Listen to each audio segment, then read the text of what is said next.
glide slope, glide slope, glide slope.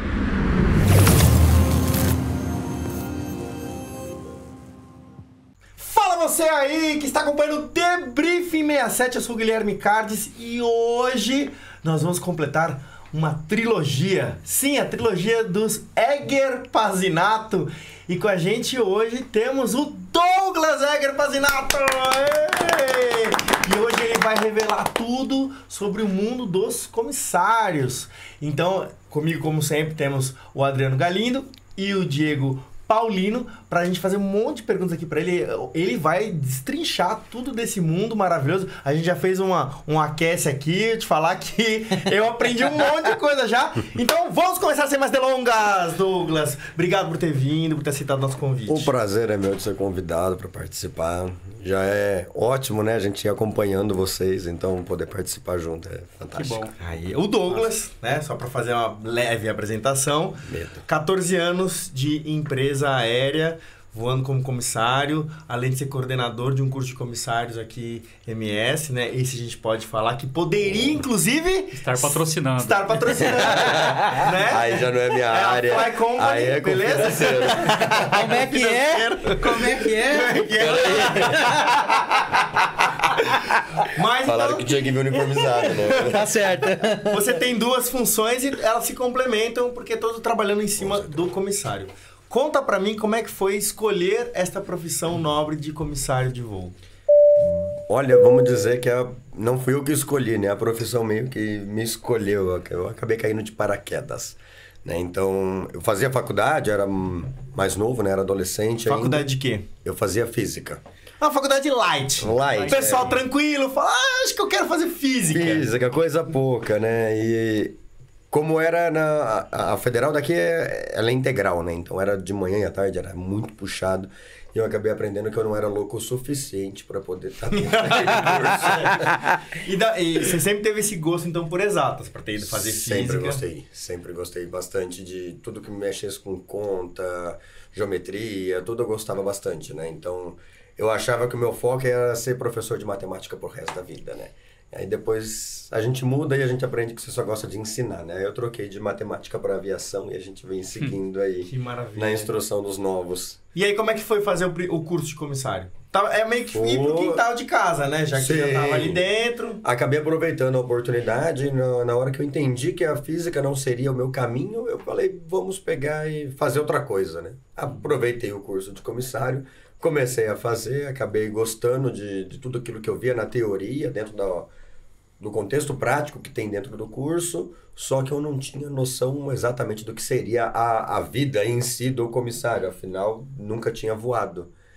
Você fez o curso de comissário sem nunca ter voado na vida. Nunca tinha sido passageiro numa empresa aérea, então foi bem... Você nunca viu em ação como é que era de fato. Não, eu só sabia que o comissário era aquele que trabalhava no avião. Ponto. Mas eu nunca tinha visto alguém trabalhando para poder me espelhar e falar assim, nossa, olha como que é bacana, Que legal isso né? aqui. Como é bonito os comissários passando no aeroporto. Não, eu não tive essa experiência, né? Então eu só me joguei de paraquedas e deu certo, né? Acabei gostando bastante. E você parou a faculdade nessa época? Parei completamente. Você chegou até onde a faculdade? Fiz o segundo ano. Iniciei o segundo Caramba. ano e depois parei no meio para fazer o curso de comissário e larguei mão. Nunca mais voltei. Do curso até você entrar na empresa, quanto tempo levou? Foram 6 meses aguardando a primeira seleção. Porque Aí- você conseguiu já se inscrever numa seleção logo depois que terminou o curso. 6 meses depois. Eu Bacana. terminei o curso, acho que em abril ou maio, não me lembro muito bem. E aí, quando chegou em novembro, deu a primeira etapa da seleção que ocorreu em Campo Grande. Que ano que foi? É natural que as empresas procurem as escolas, né? Para procurar currículo de pessoas recém-formadas. Na época, a escola já tinha uma parceria, né, Com todas as empresas, na verdade, né? E aí, acabou fazendo a minha primeira etapa foi em novembro de 2009. Era o que eu ia perguntar mesmo, o ano. Tá? Foi em Você tinha quantos novembro de anos? 2009. Eu tinha 19 anos. Um menininho, né? Já tava ali começando. Que bacana. E aí, como é que foi todo o teu processo de seleção? O Adriano já bem trouxe aqui a ideia de que havia essa conexão entre escolas de aviação e as empresas aéreas. Existe isso hoje ainda? Não da mesma forma como era antigamente, né? Mas ainda é capaz de haver alguns tipos de parcerias, vamos dizer Certo. assim, né? Só que antigamente era muito mais burocrático para a empresa aérea fazer uma seleção, afinal você não tinha o avanço da tecnologia como é hoje, né? Hoje é fácil de você pegar e se conectar com todo mundo à distância, né? E na minha época foi tudo presencial. Então, era uma grande seleção onde a empresa ela tinha que avaliar e postar o resultado o quanto antes, porque a gente ia para São Paulo, tinha o deslocamento, tinha a hospedagem que você tinha que pagar lá e você não sabia... Isso era por sua conta? Tudo por conta do candidato. Então, Sério? a empresa não bancava nada, né? Então, foi um período meio difícil, né? Então, imagina, se para mim de Campo Grande já foi um pouco difícil, eu conheci pessoas que estavam vindo de Manaus, de Belém. Nossa. Então, eu tenho um grande amigo meu que voa na mesma empresa que eu hoje, que mora junto comigo e que ele morava em Belém. Então, o trajeto Belém-São Paulo era muito mais difícil, né? Então, a quantidade de dívidas que você acaba assumindo antes mesmo de ser contratado é muito grande. E é um né? risco, você tava... Você não sabe o que vai acontecer, Exato. você não sabe se você vai entrar, então... a seleção em si mudou muito também, né? Então, na minha época tinha muita questão de redação, dinâmica de grupo. A entrevista de inglês já era um quesito eliminatório naquela época. Então, você não passou, você fazia o teste de manhã, à tarde já vinha o resultado. precisava ir e mais. tchau, acabou o seu processo. Caramba. Aguarde a próxima Era e um tente de processo bem novo, né? longo a entrevista, né? Tinha essa questão da dinâmica, era horas às vezes de Sim, dinâmica, né? eram Então, horas assim, de dinâmicas. Então, a empresa, ela mudava muito, né? Igual acontece hoje, né? Cada seleção é uma novidade diferente, é algum processo que ficou para trás, é um novo processo que entra e a gente vai tentando se adaptar principalmente para poder passar para quem está começando agora, né? Quem se aventura na aviação ultimamente. O primeiro passo na sua seleção, então, foi local, foi nas escolas de aviação. Foi. Aí, a escola de aviação, ela já fazia uma seleção, uma pré-seleção. Ela fez uma pré-seleção completa. Então, a gente teve todas, vamos dizer assim, 80% das etapas a gente já fez na escola. Então, a gente teve avaliação de dinâmica em inglês, redação, entrevista pessoal, tudo acontecendo já na primeira etapa. E aí, aí, depois depois a empresa foi destrinchando e aumentando a quantidade de testes. E aí, quantas vezes você teve que ir para São Paulo para participar da seleção? Fui 3 vezes. 3 vezes? E tudo por conta sua? Tudo por Já entrou devendo. Já entrei Caramba, devendo. Já. Bastante, Já caramba. entrei devendo. A minha mãe que eu diga. A que vida eu já do tripulante pedi não é dinheiro fácil, né? emprestado ainda. A juros ainda, ô mãe? Ela não gosta que eu conto, mas ela fez eu assinar uma nota promissória, tá? Do primeiro dinheiro que ela me emprestou. Caramba, Ela hein? não gosta que eu conte. Olha, a isso, né? entrevista dela devia ter sido depois. A hora que eu for pegar essas coisas. A hora que eu for pegar dinheiro emprestado dela, vai ver se eu vou assinar esse negócio aí. Caramba. Quanto tempo levou da seleção até você de fato entrar na empresa? A seleção durou 2 meses e meio, mais ou menos. E aí depois a empresa começou a chamar, exigindo já documentação e tudo mais. E aí comigo deu um certo problema, porque eles me chamaram em janeiro e eu não tinha ainda passaporte, eu não tinha um monte de documentos Coisas obrigatórias. Assim. que eram obrigatórios e que hoje eles já exigem antes mesmo de você fazer a seleção. Então, naquela época, eles ainda deixavam que você fosse fazer a seleção sem esses documentos. E aí, eles foram me postergando. Era para ter começado o treinamento em fevereiro, acabaram deixando para a próxima turma, eu comecei meu treinamento em março. Tudo para dar tempo de eu juntar toda a documentação, né? Você acabou entrando, então, em 2010, de fato. 2010, em março, eu comecei meu treinamento. Uau. Quando você entra na empresa aérea, então tem uma série de treinamentos que você faz antes de começar a voar. Sim. É um aprofundamento do conhecimento que você adquiriu na escola, né? Então, você aprende um geral, uma base, né? Para você não se sentir perdido, né? Não tem como a empresa começar a falar de emergência, de segurança para o passageiro, se você não entende nem o que é um avião, né? A empresa vai começar a falar de empenagem, de fuselagem, de aileron, de motor, e você tá lá assim, Sem ideia do que é, o que é isso, né? Então, Tem as coisas específicas do próprio avião que você vai voar também, né? sim, aí você se especializa. Tanto é que o curso, ele é feito em cima de uma aeronave que hoje em dia já não se voa mais. Não temos mais dela voando. Mas o curso ainda é baseado nisso por conta da agência reguladora, né? Então, a Que gente aeronave que é, assim? o Boeing 737-300. Entendi. Então, o 737-300 é a base do curso, só que hoje em dia já não Ninguém voa usa mais. E depois você se especializa. Então, por mais que eu tenha uma grande experiência com os aviões que eu voo hoje, que no caso são da marca Airbus, eu não posso mudar de empresa e ir para outro que trabalha com Embraer ou com Boeing e começar a voar sem receber um De treinamento imediato, apropriado. sim. Porque você não pode ter dúvidas sobre a aeronave que você opera, né? Então, você tem que saber exatamente como funciona cada equipamento, como seria cada emergência, então você acaba se especializando, né, dentro daquela aeronave. E depois de muito tempo você acaba até esquecendo, né? Então eu lembro porque eu dou aula no curso. Mas você pega alguém de 10 anos numa empresa, esquece, ela não lembra mais como seria em outra aeronave, né? Só se ela estiver estudando também. Então a base, quando você entra na empresa, a base do curso que vocês fazem lá dentro é num 737-300? Não, depois que você entra na empresa, você só se especializa no teu avião. Ah, você Aí vai direto pro teu avião. Entendi. Aí esquece aquilo que você Então, aprendeu isso é na em escola, curso, vamos dizer isso é em assim. curso. É, tudo em curso. Aí você vai reaprender aquilo que você estava usando na empresa, Adaptando na escola, né? Aí você reaprende na empresa. Você faz um check-in solo antes de ir pro avião mesmo ou não? Sim, para cada etapa do treinamento, né, você vai tendo novas matérias, novos conhecimentos e a empresa já vai te avaliando. Então ela vai colocando provas e você tem que ir, né, tem que ser aprovado. A média das empresas já é maior do que a ANAC, então a gente acostuma os alunos, né, com média 7 na ANAC. Hoje as empresas usam média 8, então você tirou menos que 8 na prova, você já não avança. Então cada empresa lida ali com a reprovação de um jeito diferente, né?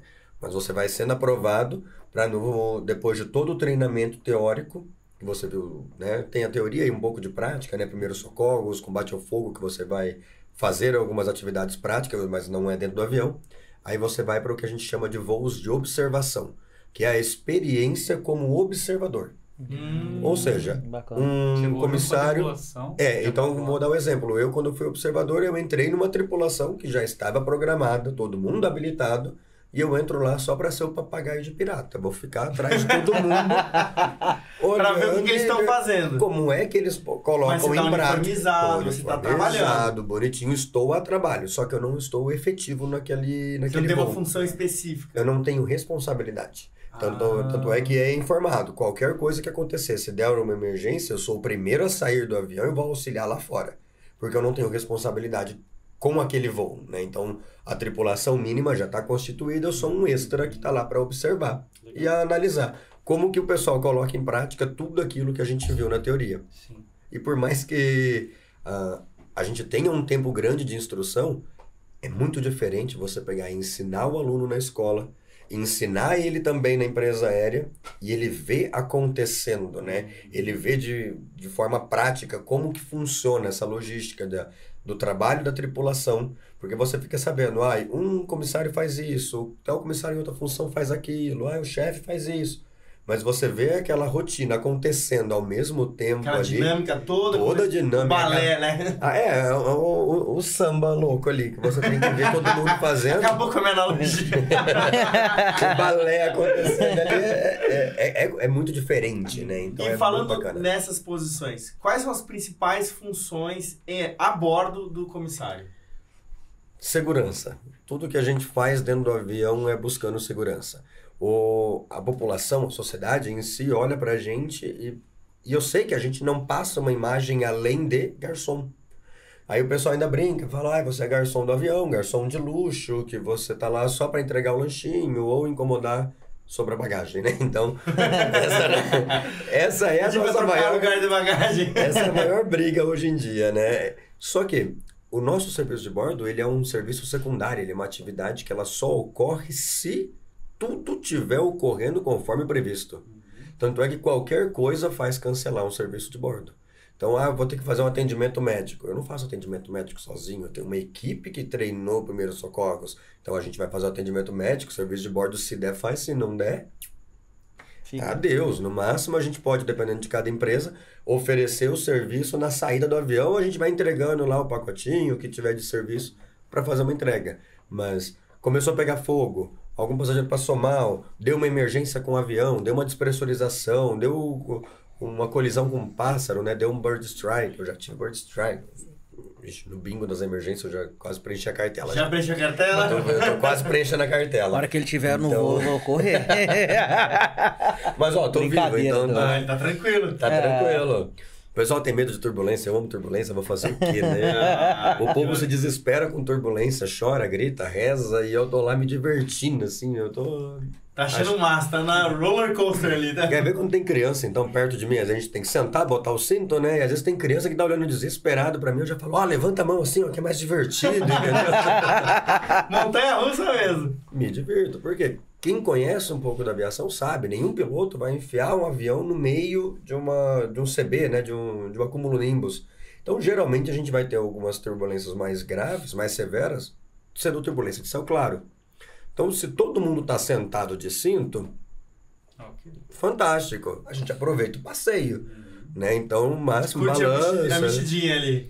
É que nem sempre é uma mexidinha, né? Um pouquinho mais.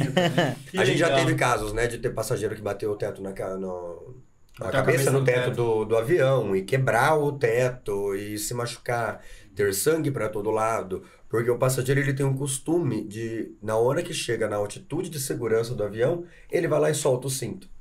E que não é um pensamento que dá para, tipo, se você começa a analisar, não dá para entender. Porque quando você está num carro e alguém acelera a mais de 100 por hora, você fecha o cinto e fica com medo. A gente está voando a 800 km por hora e a pessoa tira o cinto. Para quê? Para nada, só para ficar sentado. Então a gente tenta instruir o passageiro e falar, olha, mantém o cinto, deixa ele frouxo. Porque frouxo não te incomoda, não te atrapalha, mas não te deixa bater no teto.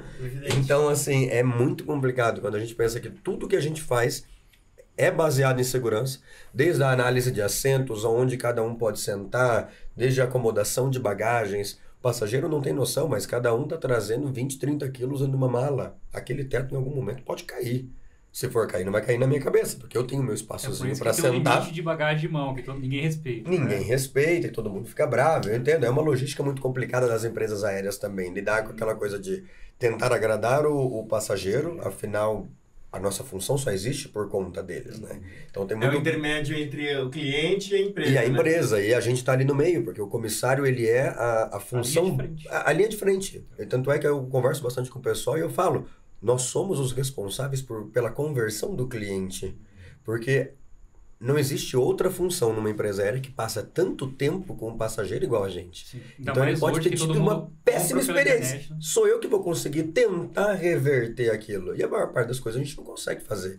Né? Tem limitação técnica, limitação N. Tem coisa que eu não consigo, mas a gente tenta. É no atendimento, é no sorriso, às vezes é aquela troca de assento que você faz com que a família fique junto, que já modifica, já muda, já dá uma apaziguada, né? Às vezes tá a mãe com a criança e o marido longe. Só nisso já dá aquela certa estigma, assim, meu voo já tá uma bosta. Às vezes a mulher dá graças a Deus, né? Às vezes tem casal que não gosta de ser juntado. Tá? Eu já tive uma situação que eu fui juntar um casal e na hora que eu falei, não, vou tentar fazer uma troca aqui, eu coloco o seu marido. Ela falou, não precisa. Eu falei, sério? Ela falou, o voo é o único momento que eu fico longe dele. Aí eu falei, nossa senhora. Ela falou assim, a gente trabalha junto, a gente dorme junto, a gente é casado há 50 anos. Me deixa longe dele. Será que não era a Ana? Cara, nem sempre dá pra juntar todo mundo. Eu tenho uma curiosidade que eu já vi acontecer. Às vezes o passageiro pedir pra mudar de lugar, porque o avião não tá lotado. Então tem bastante lugar. E eu fiquei pensando assim, será que o comissário não deixou mudar por uma questão de peso e balanceamento? Se a gente não deixa mudar é por peso e balanceamento. Ou a não ser então, que, né? fez sentido que eu pensei. Sim. No geral, a gente recebe informações, principalmente quando o voo está muito vazio, a gente recebe a notificação do comandante, do pessoal de solo, informando, olha, a gente pode mudar no máximo tantas pessoas do fundo para frente, ou da frente para trás. E às vezes fica uma área do avião com pouca gente, ou nenhuma, por questão de peso e balanceamento. Então, no geral, é por conta disso. A não ser que o passageiro tenha tentado, vamos dizer assim, se aproveitar da situação e mudar para um assento que seria pago, mas está querendo se aproveitar porque está vazio. E aí as empresas não concordam com isso, né? Então, um assento ele sai vazio, mas não pode ser ocupado. É um pensamento geral, lógico, existem regras e exceções para cada um, né? Então depende bastante. Lá onde você trabalha também, a cabine é dividida em 3 partes, Alfa, Bravo e Charlie, por exemplo, para a questão de peso e balanceamento ou não? Não, essa é uma nomenclatura de uma empresa específica, né? Com a gente, não. A gente segue exatamente assim, olha, só não pode sair do fundo, ou então vamos utilizar da fileira tal a tal, mas a gente não tem uma... exatamente isso. Alguns voos, existe essa reacomodação de passageiros. Sei lá, tem que tirar 5 da Alfa para Bravo, entendeu? A gente recebe isso, mas não tem essa divisão, essa nomenclatura. Ele só fala assim, tira um pessoal do fundo e coloca mais ou menos entre a fileira tal e tal. Então, para cada situação é uma... Pode ser da empresa que é o ponto do futebol. Mas vamos lá, tem mais uma pergunta aqui. Como é que funciona a hierarquia dos comissários? Dentro de um avião, a gente tem... Vamos falar da hierarquia no geral, né? Não dá para falar de hierarquia e não colocar os pilotos juntos, né? Então, o comandante, ele é sempre a autoridade máxima dentro do avião, né? Então, por mais que ele siga regras da empresa e regulamentos e todas as nossas leis, né, que são aplicáveis, ele tem a autonomia dele também dentro do avião, para poder escolher e mandar e fazer o que for. O copiloto vem logo abaixo, né? Não vou nem falar abaixo, né? Do ladinho, assim, né? Você senta do lado. Senão vai ficar ofendido, fica tranquilo. Não, é que tem muita gente que acha que o copiloto dentro de uma empresa aérea, ele está sendo um aluno de piloto, que ele está aprendendo a pilotar. Aí você vai explicar para o passageiro e falar, senhor, o copiloto daqui ele já sabe voar, e às vezes o copiloto tem mais experiência até que o comandante, né? Então tem situações que isso acontece, né? Mas, então, os dois são pilotos habilitados, mas isso é dentro da cabine de comando, né? Partindo para a cabine de passageiros, a gente começa com o chefe de cabine, o chefe, líder ou qualquer outra nomenclatura que a empresa resolva utilizar. E temos os comissários auxiliares. Dentro dos auxiliares, a ordem, né, de posição dentro do avião, ele segue ou rodízio ou então a ordem por tempo de empresa.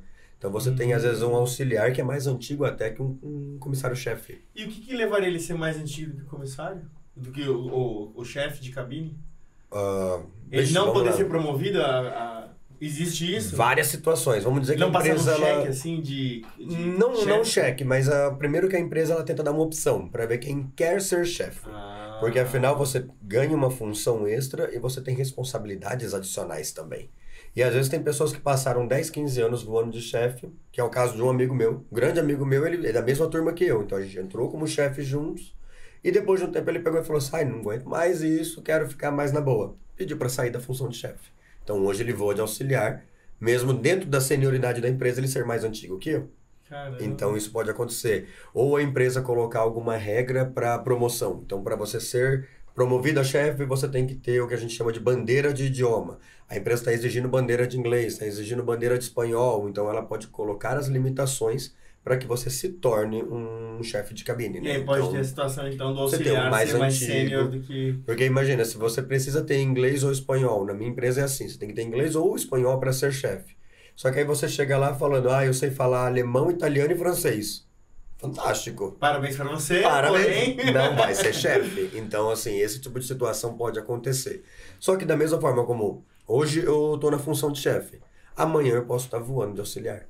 Então, se tiver dois chefes... escala pode aparecer pode isso? acontecer. Normal. Mais de um chefe tá voando no mesmo voo, né? Exatamente. Essa semana eu estava de auxiliar. Eu fiz 2 voos. E a Só de escala que auxiliar, porque tinha chefe mais antigo que eu dentro do voo. Então, o mais antigo serve de, segue de chefe e o mais novo vai de auxiliar, normalmente. E tá tudo bem. E tá tudo bem. Afinal, a gente tá ali com uma função extra, uma função adicional só que a gente coloca. Mas todo mundo tem que saber fazer tudo, né? Então... Isso é decidido entre vocês no briefing ou a escala que decide, por exemplo, você é mais antigo, você vai ser o chefe desse voo e você vai ser o auxiliar? No caso da minha empresa já é definido por regra. O manual diz que juntou a tripulação, o chefe mais antigo é o chefe, o resto é auxiliar. Ponto. Então a gente não tem muita discussão, muita conversa nesse ponto. E é bom que assim acontece um rodízio, porque senão você nunca sairia do mesmo lugar, né? Então, você acaba aproveitando cada posição, né? Conhecendo um pouco mais, tendo uma consciência situacional de segurança muito maior. Porque aí você não fica acostumado no mesmo ponto, né? Então, você tem que ficar se precavendo de fazer aquela revisão mental dos 30 segundos que a gente brinca, né? Chama.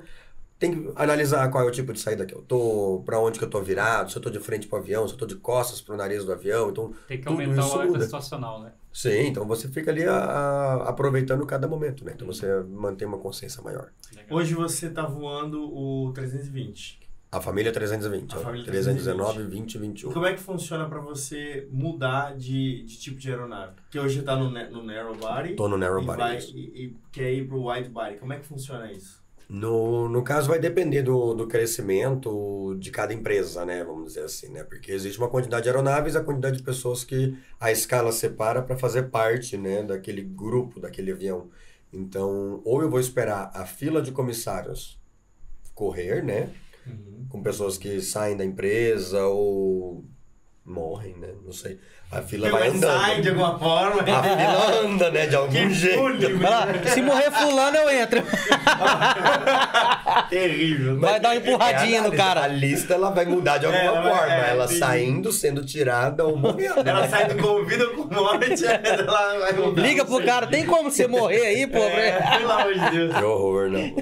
Nossa, Porque eu ia te assunto perguntar pesado. sobre aquela situação que o comissário resolveu continuar como auxiliar porque ele não tinha algum critério para virar chefe. Ele tem chance de ir pro wide body depois? Aí vai depender da empresa. Tem empresa que vai colocar que você só pode ir pro wide se você tiver tido um tempo de chefe. Tem empresa que não coloca essa limitação. É só o tempo de empresa mesmo. Tem empresa Então, exige o quê?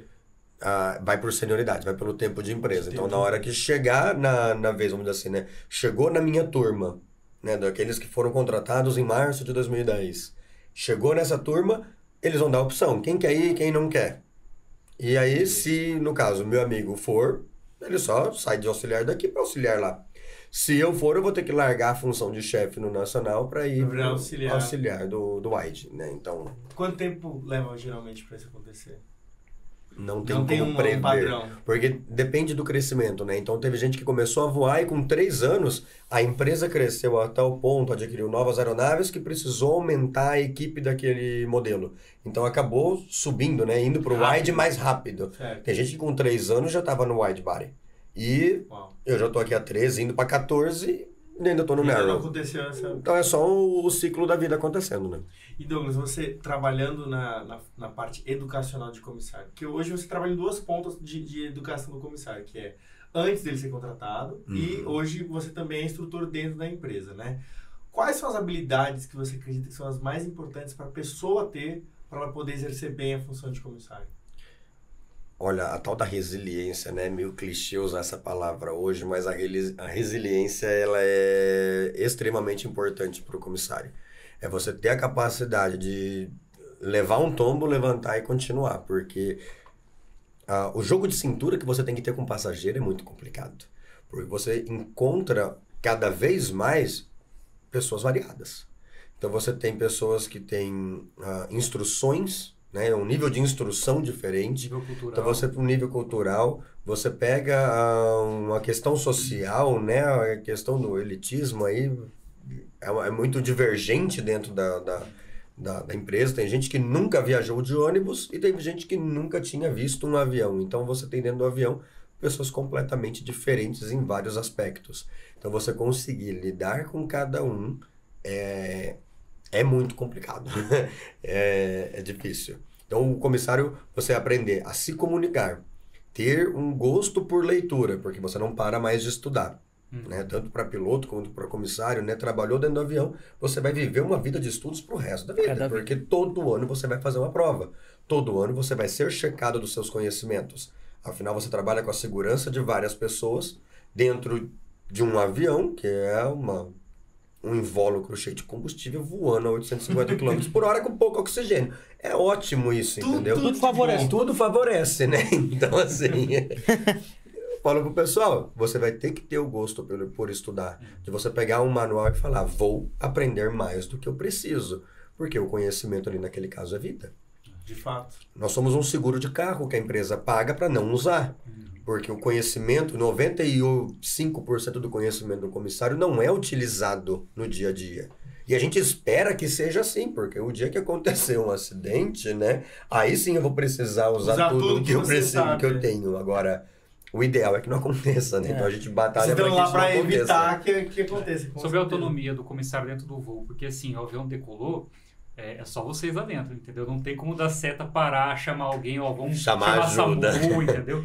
Então assim, vocês têm toda a autonomia para resolver todos os problemas dentro, gerenciar tudo, né? Então é passageiro disciplinado, alguém pode ter um taquicardia, uma mulher grávida que de repente pode, né? Começar um trabalho de parto dentro do voo. Então muitas pessoas não sabem que vocês não têm tem toda essa preparação. nenhuma né? noção. Na Fala hora que a um gente pouco pra começa a gente. explicar e falar, a pessoa teve o coração parou, né? Teve uma parada cardíaca. Você pensar que tem uma equipe ali Lógico, a gente não vai nem se comparar, né? Não tem nem como se comparar com uma equipe médica, o pessoal emergencista, o pessoal que trabalha no hospital. Afinal, eles têm muito mais treinamento, E prática. e equipamentos. Então, nós somos apenas uma equipe auxiliar, é um suporte pré-hospitalar, vamos, né? Então, assim, mas você aprende sobre como fazer um RCP de qualidade, igual já aconteceu. Comigo, eu tive a experiência de ter que fazer um RCP, só que Sério? não foi dentro do avião. Foi no aeroporto. A tripulação inteira tinha ido pro hotel, aqui em Campo Grande mesmo, e eu fiquei para trás porque eu tenho carro no estacionamento. E acabei que, na hora que eu fui passar do lado dos taxistas, vi uma movimentação ali, falei, Diferente. Falei, o que aconteceu ali, né? O cara olhou pra mim, ei, você sabe fazer primeiros socorros? Aí eu olhei e falei, ih! Olhei os pezinhos pra fora do táxi assim, eu falei, eita, pega, né? Esse de uniforme, falei, sei, né? Vamos lá. Sei, tô aqui, né? Tô aqui, né? Vamos lá. E aí já vai, o pessoal me ajudou, tirou o taxista de dentro do carro, colocou ele na calçada e ele tava com parada cardíaca. E ali a gente começou. Eu comecei, né, a fazer o atendimento e começa a juntar curioso, começa a juntar um monte de gente, só que ninguém tinha treinamento, ninguém sabia de nada. Então, esse treinamento é realmente vital para essa Vital. situação. E eu ainda conheci o taxista 2 anos depois, eu ainda, tipo, Lembrava da história. consegui ver, né, na prática que o meu conhecimento foi colocado de uma forma que salvou a vida de alguém. Então, é gratificante isso, né? Então, você saber que se você começar a pegar fogo dentro do avião, você tem uma equipe que sabe utilizar extintores, e a melhor forma de conter aquilo dentro do avião, né? Afinal, você tem divergências, né, de procedimentos em solo e de dentro de um avião. Afinal, a gente está num ambiente completamente diferente, né? Pressurizado, né? Tem outras coisas que vão Existem outras coisas que vão afetar o andamento da situação, né? Então, a gente aprende tudo, né? Então, desde lidar com passageiro indisciplinado, que igual você falou, que são níveis diferentes ainda, né? Porque tem níveis, a gente vai aprendendo sobre como funciona cada passageiro, né? E chega ao ponto extremo da gente ter que algemar. Ter que conter, né? Então, a gente fazer uma Você já passou por uma dessas? Não, nunca precisei. Mas existem Já- histórias, eu conheço algumas histórias de De já ter algemar. que conter passageiro. E te convidar para ir para fora antes do voo? Já. Isso aí é mais Já, Porque, já por tive exemplo, que fazer... O nosso convidado hoje, ele nos presenteou com um agradinho aqui pra gente, né? Queria, aliás, agradecer pelo presente. Mas aproveitando esse ensejo, já teve muito passageiro indisciplinado por conta de álcool? De álcool, esse é bem comum, vamos dizer assim. A pessoa já entrar alcoolizada ou ela tentar fazer o consumo de álcool dentro do avião, e isso é uma infração perante a lei, né? Então, você não pode consumir nenhum tipo de álcool dentro do avião que não seja fornecido pela empresa aérea. Então, se a empresa está Essa é nova fornecendo, pra mim. você pode. Você pode ter, vamos dizer assim, eu tenho a mesma cerveja que a empresa serve, só que a minha da minha mochila eu não posso tomar. Você vai tomar só a que a empresa fornecer. Então, existe esse controle, né? Então, já aconteceu comigo, de eu ter que solicitar para o comandante e falar, olha, Tem um tal passageiro não tem como seguir, tá extremamente alcoolizado. Ou então já aconteceu comigo de eu fechar a porta do avião antes da pessoa embarcar. Sério? Já. Pra impedir que a pessoa seguisse. Pra impedir, porque é mais fácil não deixar entrar do que tirar de dentro Dá esse do trabalho, avião. é lógico, Muito lógico. mais complicado. E comigo já aconteceu de repente a gente foi olhar, uma bagunça acontecendo, a gente estava em área remota, né, no aeroporto, quando tem uso de escadas, né? Certo. E escutei uma balbúrdia quando eu cheguei na porta do avião assim pra ver. Uma galera de adolescentes, jovens, sei lá o que, e meio cambaleando, sei lá o que. Um pegou, encostou na escada, botou o primeiro pé no degrau e vomitou na escada. Meu Deus, que show! Aí eu falei, acho que não. Fechei a porta, avisei o comandante. Falei, comandante, pelo amor de Deus, chama a equipe de solo e já tira o pessoal. Falei, porque você já tá dando trabalho no chão. Imagina quando subir. Imagina quando pressurizar e baixar o oxigênio. Né? O efeito é Do muito álcool, maior, né? Então você tem um agravante aí, né? Então, Não, tá tem certo, uma empresa aérea que eu voei pra ir pro exterior e eles não paravam de servir as bebidas mágicas. E aí a galera ficou bem animada. Era pra ir pra um país festeiro e tudo mais, mas nossa, eles deram um gás. Eu até fiquei preocupado. Que cada empresa tem uma regra, tem os seus limites, mas É na uma hora empresa que... do exterior, né? Na hora que a Mas- gente começa a ver que começa a dar problema, aí você já restringe, quando restringe pra um, restringe Pra pra todo todos. Já mundo, para claro. com um Quando álcool acontece todo de mundo, né? algum... Desculpa, eu digo. Não, pode falar. Quando acontece de algum passageiro indisciplinado, por exemplo, você tem que tirar ele do voo, tem que resolver alguma coisa. Você contata primeiro o comandante. Sim, a gente... É que Ou depende tenta resolver da situação. primeiro. A gente tenta resolver, dependendo do que for, né? Mas excedeu as capacidades ali da nossa autonomia, passa chefe, passa comandante. E ali a gente vê E aí que chega vai o ser ponto feito. até de chamar a Polícia Federal para... E aí chama a polícia e chama o suporte, porque por mais que o comandante tenha a palavra final, né, a gente não tem, vamos dizer assim, Poder o pra poder de executar. polícia de executar e vamos arrastar ele de dentro do avião. A gente chama a polícia faz isso. Agora, o comandante mandou sair, a polícia vai tirar. Douglas, me Isso responde é uma fantástico. coisa. Já me fizeram essa pergunta. Por que a Polícia Federal tem a jurisdição dentro do avião e não, por exemplo, a Polícia Militar? Ou a Polícia Civil, que teria ali uma... São duas polícias que estão do Estado, né? Sim, é. Olha, aí agora você me pegou, porque essa De resposta, prova, essa parte de O Adriano regulamentação... chegou já querendo te testar, hein? Porque o que acontece? Eu acho que deve ser igual a questão... com certeza tem uma lei, um regulamento sobre isso, porque você entra na mesma questão de polícia militar nas ruas. Ela tem um caráter ostensivo de patrulhamento e tudo mais, mas de investigação e qualquer coisa é civil. É. Então, nesse ponto, eu não sei te dizer exatamente qual que é o ponto que define ali, Não, qual que é a autonomia de cada deve um. ceder a autonomia por conta de ser algo que liga estados, então deve ser algo fora da... Aonde tem polícia federal, é sempre a polícia federal que atua. Aonde você tem um aeroporto que não tem a polícia federal, aí você tem uma jurisdição secundária ali, né? Uma outra força policial para te auxiliar. Porque é sempre a Polícia Federal que vai lá, né? Sim. Hoje teve um caso desse no aeroporto, inclusive. Então, geralmente os aeroportos internacionais têm polícia federal, né? Agora, se você for para um aeroporto menor que não seja internacional, você já não vai ter a polícia federal, então você vai depender de outra força policial, né? De fato. Ô, Douglas, você estava falando questão de primeiros socorros aí. Onde vocês definem em perguntar se tem algum passageiro que é médico que possa auxiliar vocês? Como você define isso aí? Até que Então, ponto? toda situação que a gente começa a fazer um atendimento médico, a gente começa a fazer uma anamnese do passageiro, né? Então, a gente segue um protocolo, né? Esse protocolo é muito enfatizado durante o treinamento e tudo mais, para que seja uma doutrina para o comissário, né? Então, toda vez que a gente vê que está excedendo expectativas ou que possa ser necessário o uso de algum medicamento que seja, vamos dizer assim, injetável ou qualquer coisa do tipo, qualquer situação que foge da nossa capacidade, a gente já vê se tem algum serviço, né, médico dentro do avião. Abordo. Fora o serviço que a gente tem online, né? O MEDAIR, que a gente chama, né? Nem sei se eu posso falar MEDAIR, mas... É um serviço... Air. É o MEDAIR. Mas pior que é MEDAIR. Que é um serviço de medicina através da fonia, né? Então, Legal. a gente tem as empresas pagam pra apoio gente, pra tem ele. um apoio de terra de um médico que vai fazer fonia com os Porque pilotos. imagino sim. que sempre se pergunta se tem médico e tudo mais, mas e o dia que não tiver, né? O dia que não tiver, Vai aí a pro gente MEDAIR. passa para a questão de avaliar, continua a avaliação e passa para o comandante, né? Se a gente vê que tá ficando grave, aí o comandante já começa a ver rota de alternativa, Sim, pra- prioridade para pouso e começa a verificar qual que vai ser a melhor situação dentro desse quesito, né? Mas essa que é a parte boa, com a democratização da aviação, é cada vez mais comum, todo mundo tá voando. Então, já aconteceu comigo de eu solicitar médico a bordo e 20 pessoas levantarem. Não, Né? E você ainda começar a fazer uma triagem entre médicos e falar qual que é a sua especialidade. Especialidade. Ah, você é Não, dermato? Não. Isso sei lá o aconteceu. quê. E a mulher falou, eu sou emergencista. Eu falei, gente, muito Era você obrigado. mesmo. Já achei que eu precisava. Pra escolher. Então, É. dá pra escolher de vez em quando. Isso aconteceu num voo comigo com a minha esposa. Minha esposa é reumatologista e aí fizeram isso. Mas qual a sua especialidade? Ele falou, reumatologia. Não, pode ficar aí. Pode ficar. Porque tava tendo outro, mas na hora que você não tem, todo mundo auxilia. Tanto é que a gente fala médico ou qualquer pessoa da área da De saúde. Se tiver um Por enfermeiro quê? já, Sim. pode dar uma injeção. E às vezes o enfermeiro vai me ajudar muito mais do que um médico.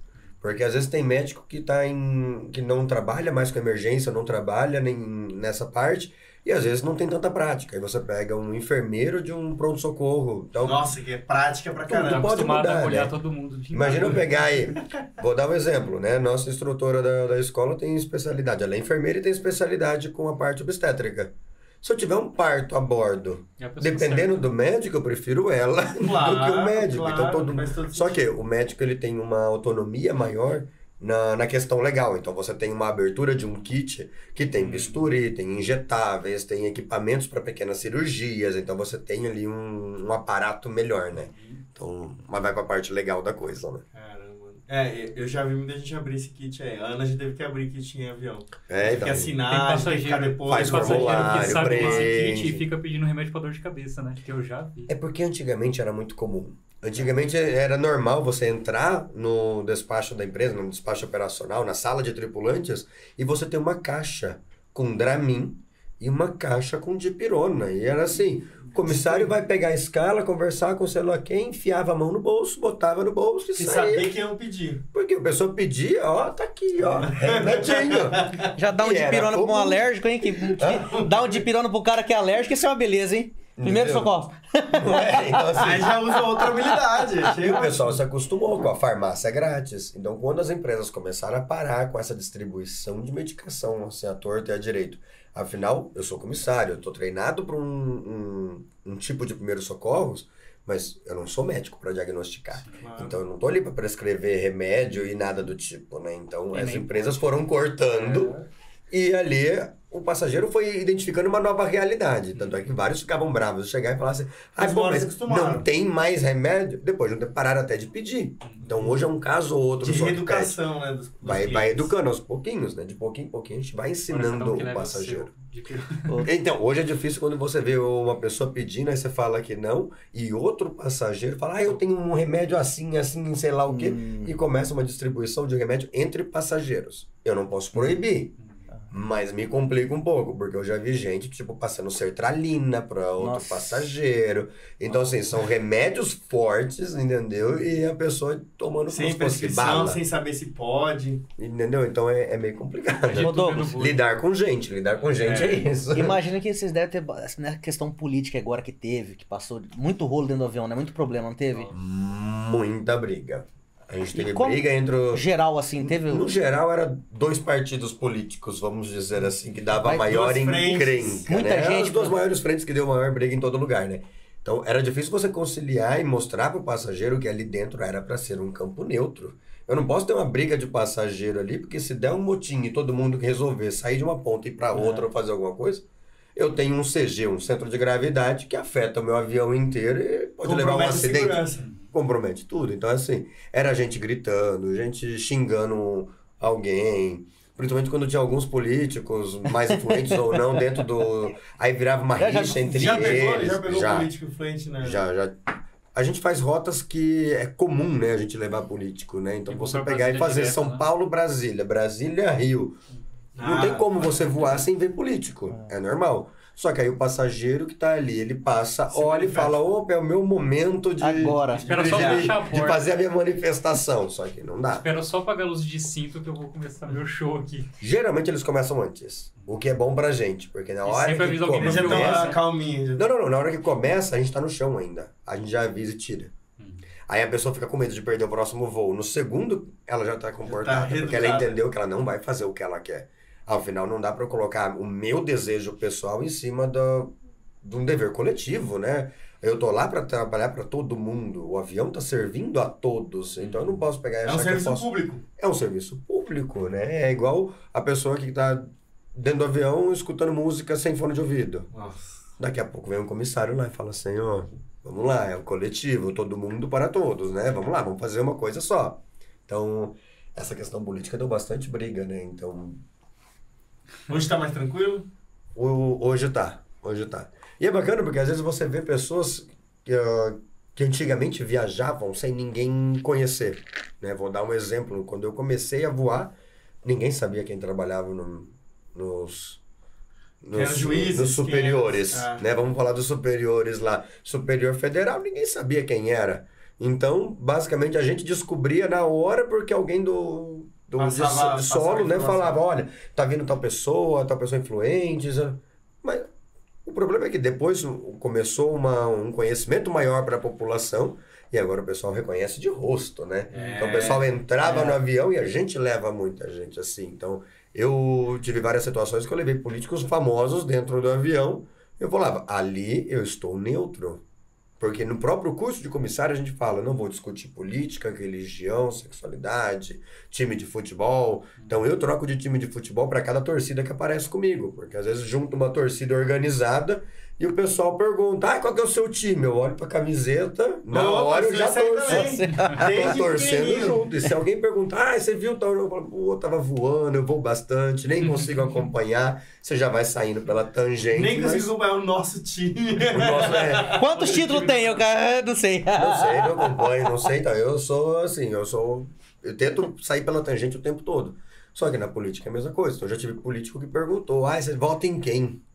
Nossa, na lata, assim. Assim, eu dentro do avião, trabalhando, eu olho e falo assim, então, senhor, eu voto na minha empresa. A minha empresa resolve tudo, então a minha empresa é meu único voto e pronto. Mandou bem, mandou bem.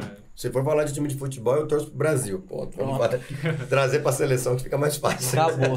E você viu essa transição das pessoas deixarem de reconhecer jogador de futebol e passar a reconhecer político, juiz. Então é interessante isso. É muito bacana. Douglas, você está desempenhando a função também de instrutor dentro da empresa e é uma função de solo, fora da... Não, eu sou instrutor em rota, então eu sou instrutor dentro do avião. Caramba! Então a pessoa, ela passa pelo processo de seleção, aí ela vai fazer a instrução na empresa teórica, em solo, né? Vai passar pelo tempo de observação, que a gente falou, né? De estar dentro do avião apenas observando. Nesse ponto eu sou instrutor, então eu vou orientar e mostrar e explicar tudo como funciona na prática para aquela pessoa. Depois ela volta para a empresa para fazer o cheque da ANAC. Quando ela fizer o cheque da ANAC, ela vai ganhar a carteira dela, a CHT. É igual para piloto. E, a partir disso, ela vai ter um treinamento dentro da aeronave. E aí ela vai passar por alguns instrutores. Dentro já do voo e sendo efetivo daquela tripulação. Sendo responsável por porta, por passageiros, né, todo o seu trabalho sendo desempenhado. É uma instrução valendo já. Já tá tudo valendo. E aí eu sou instrutor dentro do avião, né? É um grande grupo de instrutores, eu faço parte. Que bacana. Existem outras funções que os comissários podem desempenhar fora do voo? Outras posições que eles acabam conquistando na empresa, que são fora do voo e é um comissário que geralmente executa? Sim. Nós temos instrutores que são comissários e que também dão aula na parte teórica em solo. Então a pessoa ela faz uma mescla ali entre ser comissário, né, estar voando na prática e ter alguns dias para poder dar aula no centro de treinamento da empresa. Tem comissários que são checadores da ANAC. Então fica ali você trocando de função. Existem funções que não ocupam tanto o nosso tempo, como o exemplo da CIPA, né, que é a Comissão Interna de Prevenção de Acidentes. Esse eu faço parte. Então, por mais que eu esteja voando, uma vez por mês a gente tem a reunião da CIPA justamente para buscar novas melhorias e tudo mais. Então a gente vai tendo outras áreas, né, que você pode participar dentro da empresa. Bacana. E como é que funciona o cheque? O cheque de comissário dentro da empresa? O cheque da ANAC é o tão temido cheque, né? A gente faz isso todo ano, mas para quem é a primeira vez é sempre aquele receio, né? Aquela tensão de você falar, meu Deus, é o meu primeiro cheque da ANAC. Basicamente é uma prova, né, oral e prática. Então você tem um funcionário, né, um representante da ANAC, ou mesmo um checador da ANAC, pode acontecer. Então, às vezes, a empresa está passando por revalidação e vem um checador, que é um funcionário da ANAC, e fala, hoje eu vou checar você, e pega um comissário da empresa para checar.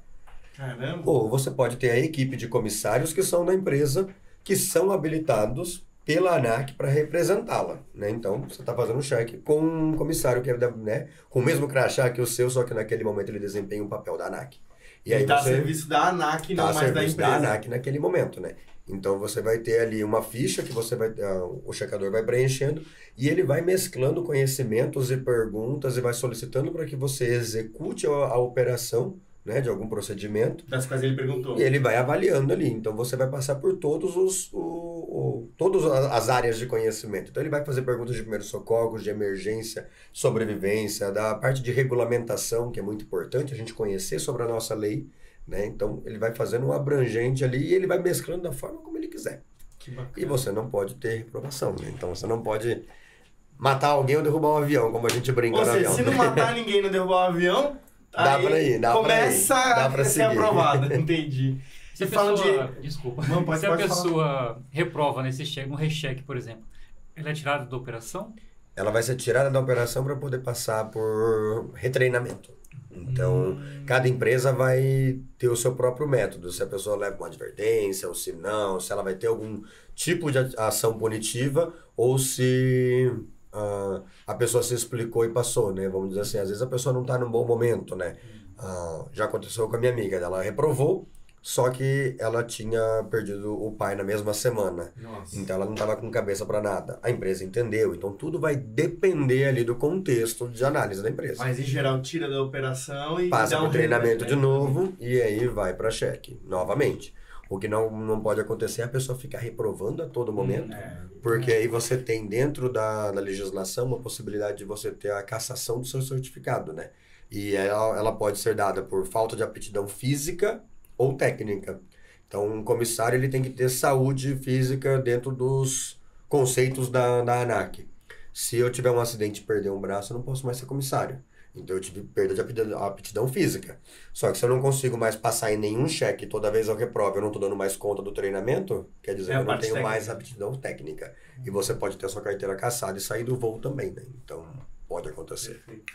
E falando de regulamentação, né, você aborda, a partir do ano que vem, de 2024, não vai ser mais necessário para os comissários que querem, para os candidatos a comissário, terem o curso de comissário antes de se candidatar. Você acha que isso é mais benéfico ou maléfico para as empresas?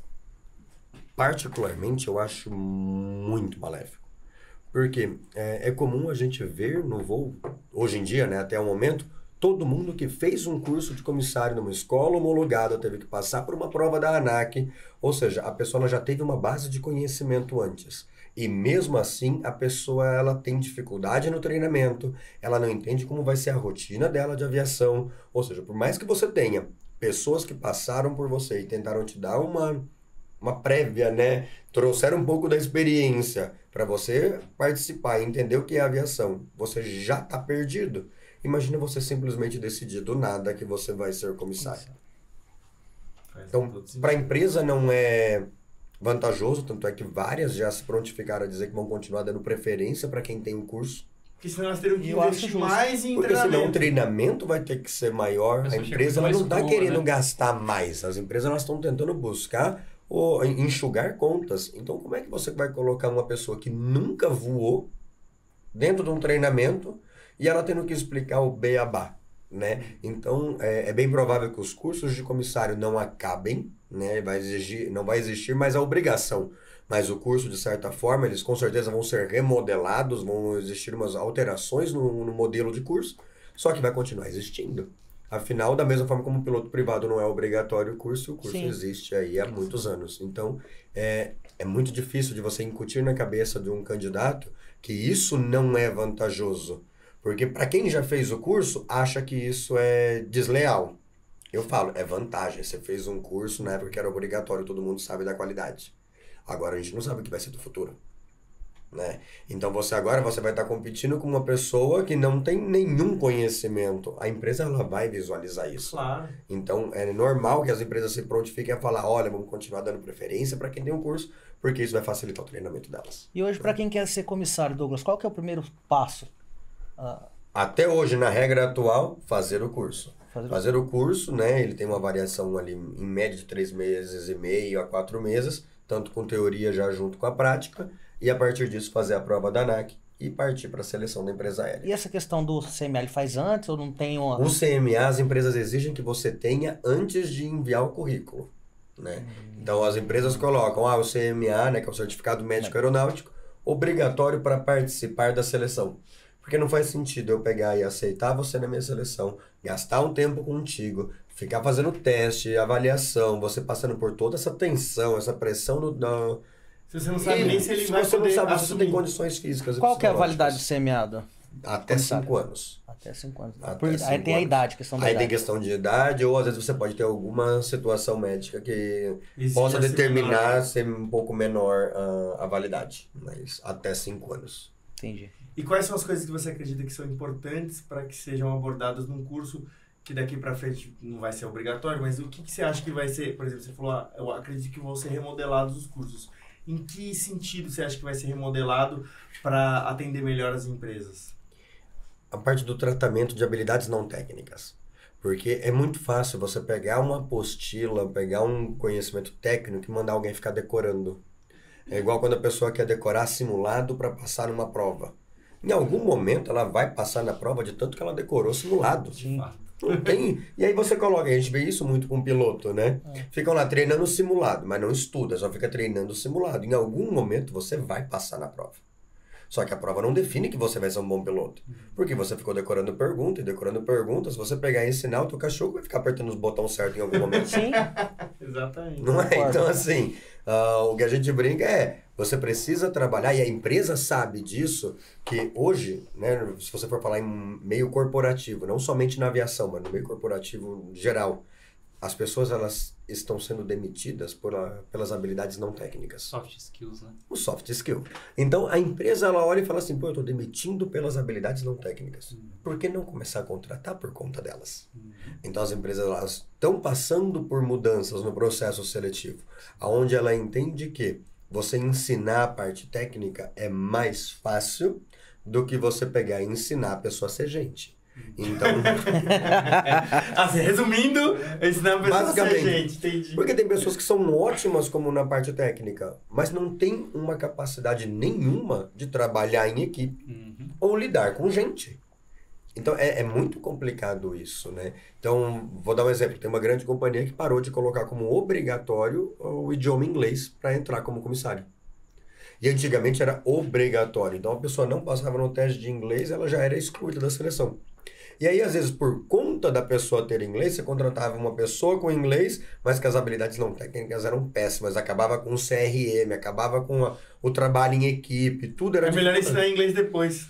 Hoje tem empresa que pega e fala assim, não, eu te contrato sem idioma, mas se você quiser melhorar, ser chefe pro internacional, fazer isso, é o quê? Tem que tirar inglês. Precisa fazer a prova de inglês e passar. Nossa, faz muito sentido. Ou seja, você já tá ganhando bem, você tá com mais tempo de folga, eu falo assim, geralmente, né, que pegando uma média. E aí você tem como você pegar e aprender. E afinal, você aprender um novo idioma para quem é comissário, quem é piloto, é só vantagem. Afinal, a gente fala que a gente quer trabalhar na aviação porque a gente quer sair, viajar, curtir. Conhecer o mundo. Conhecer o mundo. Acho que me adianta tentar conhecer o mundo se eu não sei o mínimo de um segundo, terceiro idioma. Então, você acaba aproveitando, você conversa com um passageiro estrangeiro e ao mesmo tempo nas suas férias você está curtindo, passeando e aproveitando passagem grátis, né? Tem muita gente que eu Muito conheço bom. que não viaja nas férias porque Por não causa do sabe idioma. falar inglês. Ah, meu Deus. Hoje em dia é mais fácil, né? Tem tradutor no celular, a pessoa vai. Eu fui pro Japão e não tinha como aprender japonês. Né? Aprendi bom dia, boa tarde, olha lá. Ia com o tradutor. Então, o tradutor me ajudou a todo momento, entendeu? Até andar de metrô era só na base da tradução. Inclusive, quem precisa aprender inglês tem que falar com o pessoal da Fest Inglês, hein? Esse é o patrocinado. Tá Podia. patrocinado? Esse eu vou cobrar. Esse, Tive que não puxar tem esse. problema. Eu vou, Aproveita, eu vou aproveita. cobrar. Mas vamos lá, Douglas, pra gente ir encerrando, eu queria saber o que você diria para alguém que está aspirando essa linda carreira de comissário. Foca nos estudos, coloca na mente que você só existe dentro do avião porque há um passageiro. Né? Avião cargueiro não carrega comissário, não precisa de comissário. Então, eu estou lá para o passageiro, não para servi-lo acima de tudo, né? Afinal, minha função básica é segurança. Só que eu estou lidando com gente, então eu preciso aprender que cada pessoa vai se apresentar para mim de uma forma diferente. Cada um está passando por um momento diferente e você nunca sabe o que está por trás. A pessoa está sorrindo para você, mas está vindo de um velório. A pessoa está lá, tipo, triste, mas você tem que aprender como lidar com aquilo, como você trabalhar com a parte humana. Você saber que a parte técnica vai ser cobrada, mas entender que você só está lá para poder cuidar de outro ser humano. Eu brinco com o pessoal, eu falo principalmente agora nessa época de Natal, que o pessoal passageiro brinca muito, pergunta, mas e você e a sua família? Eu falo, a minha missão primeira é juntar a família dos outros. Depois eu vejo como é que eu faço para juntar a minha, né? Então a minha função é unir a família dos outros. E todo dia que eu coloco o pé no avião, eu sei da minha missão, eu sei do meu objetivo, né? Eu sei que é um trabalho como qualquer outro, a empresa está me pagando, só que se eu não colocar um objetivo maior na minha mente, como é que eu saio toda vez da minha cidade para ir para outra, para passar dias fora da minha casa, longe da minha família, enquanto eu tô vendo a família dos outros, né? Tipo, se juntando, né? Então, é colocar como uma missão uma missão maior. É você pegar e se colocar à frente dos outros, né? É estar à disposição. Perfeito, Douglas. Muito obrigado por Olha, ter vindo, de verdade. obrigado pelo convite. É impossível não Obrigado. se inspirar Muito bom, muito com as bom. suas histórias, com o seu conhecimento. Mesmo assim, quem, eu quero ser comissário, vai se inspirar muito com esse podcast de hoje. Mas qualquer um na aviação, eu tô assim, vou sair daqui energizado, vibrante, louco pra estudar, sério, muito legal essa história. Obrigado por ter compartilhado com a gente. E você aí, não se esqueça de curtir, compartilhar, comentar e tocar o sininho. Viva! Lembrou? Então, olha, se você tiver algum questionamento, algum comentário acerca da profissão de comissário, pode escrever aqui embaixo, a gente passa pro Douglas, tá? E ele também é nosso chefe, tá? Vocês não sabem, mas eu dou aula lá no curso de comissário também, então eu falo com o meu patrãozinho aqui também, beleza? E é isso, a gente fica por aqui, a gente vai se ver na próxima. Até mais! Vai.